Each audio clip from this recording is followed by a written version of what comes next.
Hey everyone, hopefully this works. We got cut off because of my phone running out of storage. Um, so, so obviously big logs. So if you get some rotted down wood chips that you kind of partially pre-composted and add them in and around the big logs you put at the bottom of your pile, then you're going to have them absorb the water and also inoculate the big lot with all of the fungus and stuff that's going to help it decompose, and then that'll kickstart things along for you. And this is obviously going to mimic that old growth in the forest, the log falling over that we talked about. So now you need to include a small amount of nitrogen material in your layers in your hugelkultur to help with the decomposition process. However, you want things mostly carbon. And the reason why you don't want lots and lots of nitrogen material and you don't want to use synthetic nitrogen material, so synthetic fertilizers, there's a few reasons. If you have lots and lots of nitrogen in one big bulk, you're going to burn your plant roots. And also if you think about natural systems, so if you think about a bird in the forest, a bird doesn't just poo in one pile, add manure in one pile. A bird scratches around on the forest floor, might fly through the treetops and scatters manure throughout the forest. So you have little scatterings throughout, not just big lumps. So you need to be aware of that when you're using nitrogenous material.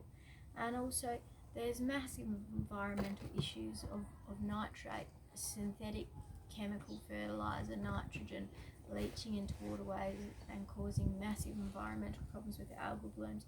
So you need to be aware of being aware that nitrogen is a really concentrate product, and using it wisely and being thoughtful about how you use it. Now, there's another thing that you need to be aware of with composting or decomposing matter, because basically a hugelkultur or a no-dig bed or compost, it's all decomposition processes. And some decomposition processes are fungal, majority fungal kind of little organisms, and some are mostly bacterial organisms. And fungal organisms happen in slow, cold composts. That includes cold compost piles, chop and drops, mulches, and forest systems. And perennial plants and woody trees and woody systems really like those fungal-based dominated humus, like the broken down kind of, composted organic matter. And bacterial systems come from hot compost. So that's when you make a hot compost pile, and that's really good for feeding your annuals. Your annuals like those bacterially dominated composted stuff. Another thing, that when you build your hugelkultur, you're going to get a lot of insects move in, and they might be scary insects. Depending on where you live, if you're out in the bush, you might even get termites move in. And you go, fuck, I've got termites, excuse my language. Now, you think about it. What's a termite going to do? What's a white ant going to do? It's going to eat at your little wood or your big bits of wood that you've put in your hugelkultur mound, and get all the bits that it likes out of it, and it's going to leave this spongy, crumbly wood behind that you can come and then irrigate, or rain irrigation, and that's going to make this really spongy, absorbent wood that your roots can go down and draw water from. So, and then once your termites are finished there, they'll move on to the next pile of fresh wood. Hopefully that's not in your house. Cross fingers. But in city things where we don't have a big termite population, there'll be other species that'll come along and do that in your wood. So don't think that just because you're building hugelkultur you're going to get termites.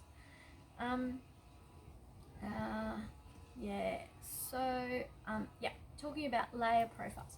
So you want to start so you would have seen my pictures that I put up the other day to say how I built this one as a bit of an example.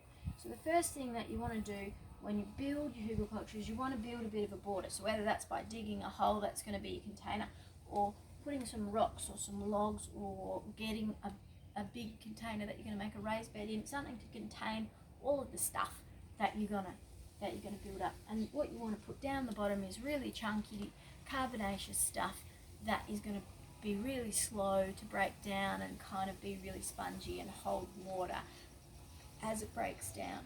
And then in your next layer you want to add kind of timber that is already partially broken down, so some rotted logs that you've got lying around, or some old jarrah timbers out of a house that have been white ant eaten, or some partially composted wood chips that you've prepared yourself at home or that have been sitting in a pile, and you want to put that down. And then what I add next is just a small layer of aged manure. I use sheep manure here that is really cheap from the local wool handlers. It's got a lot of weed seed in it, so I put it really low down in the layers, or a hot compost before I use it, so that I don't have weed issues in my bed from that cheap manure. But still a really valuable and cheap source of nitrogen, and it's diverting a waste product locally in my local area, so I think it's a good option. And the reason I add that nitrogen is it just helps the decomposition process of those really big nitrogen stuff. And then I add a really thick carbonaceous material layer of stuff that is kind of quite fine and will break down easily. So maybe autumn leaves or some straw, or in here I use some shredded paper. That's a local waste resource that I get for free. Actually gets delivered to my house for free, and that's what I used here. And then in these layers you're thinking about things that take a long time to compost down the bottom, and then you're thinking things that take a little bit less time to compost down, so the shredded paper. And as these things compost down, it's not until they're more fully broken down that they become bioavailable on a nutrient level to your plants. So then up the top, where your baby plants' roots are going to be, you want to put compost that is bioavailable, so stuff that's already really quite composted down. So that's where you put your compost, maybe mixed in with some, compost mixed in with some soil, like native soil that you've already got here, or mixed in with some quite well-aged manure, stuff that's already bioavailable. And then as your plant's roots grow from the top layers, and then they grow down and out over time, they will find the other nutrients as they are breaking down through the profile.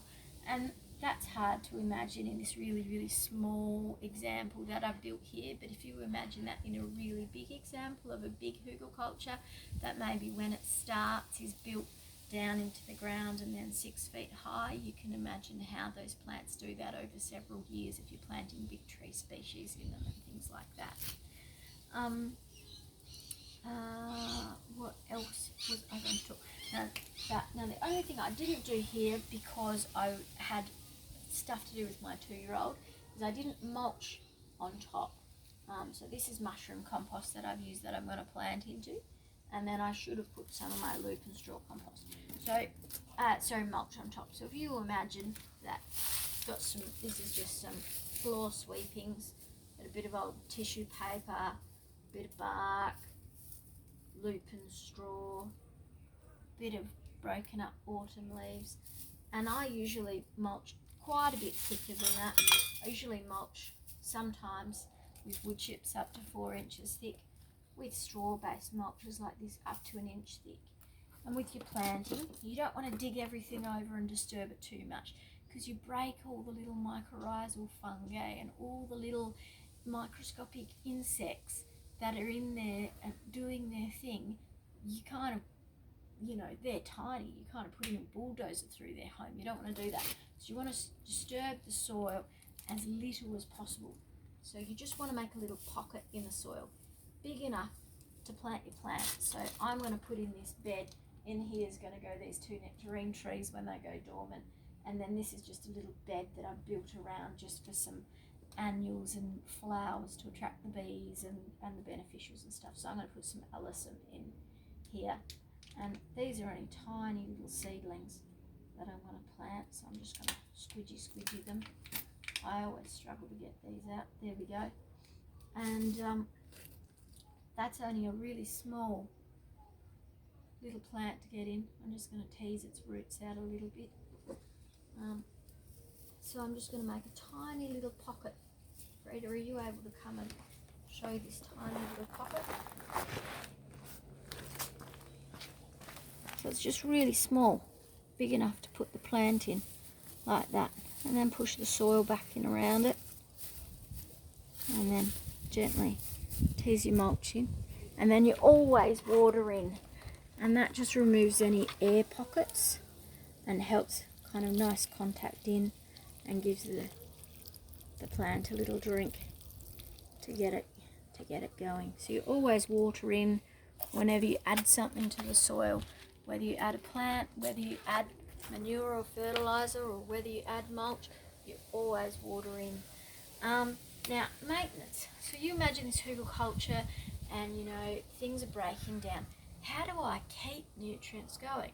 Well, chop and drop, adding mulch. So you just keep adding layers of mulch, and as the layers of mulch decompose, you just keep adding. And if you imagine, it just keeps building and sinking through and building and sinking through like a forest system, and that's how you get the perpetual soil fertility going. I hope that kind of is a good summary and not taking up too much of everyone's time. That explains the principles that you can then apply that to how you fill up a raised bed, or maybe think about maybe in the bottom of your wicking beds you might want to add some carbonaceous material so that, you know, you can have a little mini compost going in the bottom of your wicking bed, and things like that. You know, and seed them with earthworms so the earthworms will mix it all around in there.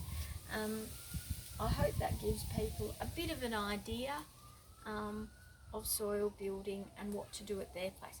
One thing that I forgot to talk about, which my tea is sitting on, sorry, I'm tea obsessive. Let me move. My tea is, I have really sandy hydrophobic soil, and I found this clay-based compost from a West Australian farmer that were traditional farmers, and then they moved to making compost to put on their farm, and then they moved to making the compost to sell, and they add clay to their compost. So this clay-based compost, and that's really, really good because the clay holds water. So if you just get small amounts of this clay-based compost and scatter it through any sandy soil, you don't want to have it as a layer. You do need to dig this stuff in. If you have it as a layer, it'll just make a clay pan that you can't get through, and roots can't get through, and worms can't get through. But if you mix this in, so if you put like you were feeding chickens, and then you rake it in or hoe it into the top of the soil, then the earthworms will do the rest from there. So this stuff's from Jerobi. I have no financial affiliation or anything with them. They're not my mates, but I just think this is a really good product and something to look at to add if you've got particularly sandy soils. So I just scatter a little bit amongst my bottom layer sometimes instead of using the sheep manure, because this is high in nitrogen as well, and this is a certified organic product. So if you're in WA, kind of anywhere south of Karratha, this is probably a good product for you. You can get it, as in you can get it anywhere south of Karratha, they'll send it to you, and they sell it in bulk commercial quantities, and they're just getting into kind of retail quantities, so that's fun. So this is a really good product to use in clay-based compost to build soil as well if you're in sandy areas, in consort with these principles as well. I hope all of that is super helpful. Thank you everyone for watching, and if you have ideas or you'd like to discuss any aspects, please get in touch or add comments and things. Cool. Cheers. Enjoy gardening, and don't catch coronavirus. Alright, cheers, bye.